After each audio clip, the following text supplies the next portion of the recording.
It's been years since I've bought Amazon liquidation pallets from distributors, from sites like liquidation.com or bstock.com, from anyone. I'm still looking, I'm still taking calls, I'm still seeing the deals they run. I've taken a few pallets for review for videos, but in terms of purchasing, I have done nothing. And the reason is the value's just not there. I'm seeing so many what I call smalls. Sometimes they call them smalls.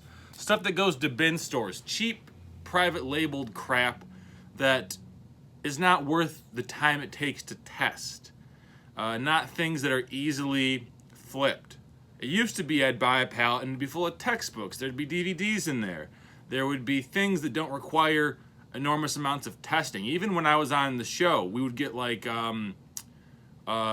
clay pigeon launchers that are really easy to test, or we get scooters that are really easy to test. Now it's like, hey, test this ionic water sensor, or test this like chakra booster. Just things that are, I don't know who's buying them. And I don't think that I'm buying, or I'm looking at, because I'm not buying, I don't think I'm looking at cherry-picked pallets. I think that the quality of inventory being supplied to these distributors, by and large, is just garbage. Now, that could be two things. It could be that Amazon is just having lower and lower quality stuff, which that might be it. Or it could be that this has become so popular that there's so many middlemen that although the guys I'm not buying from are not cherry picking, maybe someone ahead of them is cherry picking. Or maybe people at the liquidation center at Amazon, the person who's in charge of putting things in Gaylords to put in trucks to then sell to distributors, maybe they're sorting them in a way that's not making things good for the end user of the pallets like myself.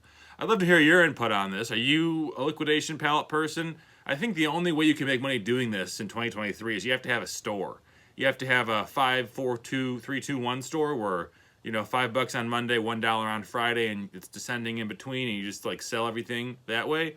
Or you're buying large items like furniture or grills or go-karts or stuff like that, and you have like a warehouse store that way. I'm not really complaining about it. I've definitely moved on to what I think are better ways of making money. Like I love doing books, CDs, DVDs, collectibles, that kind of stuff that all fits in bankers boxes. It just makes my job so much easier. There's not like testing and storing stuff.